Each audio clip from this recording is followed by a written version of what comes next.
है इंसान एक ही चीज बार बार सोच लेता है। भोजपुरी में कुछ ही शब्द है, उसी में जान मजनुआ गुंडागर्दी तो कुछ ना कुछ इधर उधर होता ही रहता है। सरकार का गाना बज रहा है तो कॉपी नहीं होना चाहिए ना। कॉपी कहाँ हो रहा है? कॉपी तो जरूर होगा भैया, कॉपी तो हमारा भी गाना का होता है। कौन पूछने जाता है? हम पूछने जाते हैं किसी से? अभी जाके नेता हम चोर नहीं डकैत हैं। सही में है डकैत, क्या कर रहा है उससे मतलब नहीं है। हम गाए हैं, हमारा गाना सुनिए।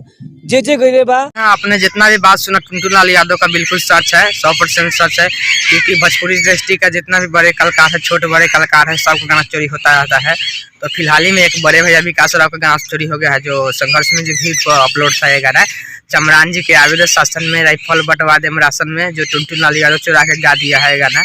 और आपको बहुत सारे आदमी, आपको नहीं बहुत सारे आदमी कहता है कि आप झूठ वीडियो बनाते हैं, तो आप लोग व्यू उठा कर देख लो कि किसका व्यू कितना है। बड़े भैया विकास राव का चमरान जी वाला गाना देख लो, टुनटुन लाल यादव का हिराना वाला गाना देख लो, देख लो पहले व्यू कितना है, उसके बाद हमको बताना है। और नेक्स्ट वीडियो में मिलते हैं, जब तक के लिए नमो बुधाय। जय भी साथियों, आपको क्या राय विचार है अपना कमेंट जरूर करें।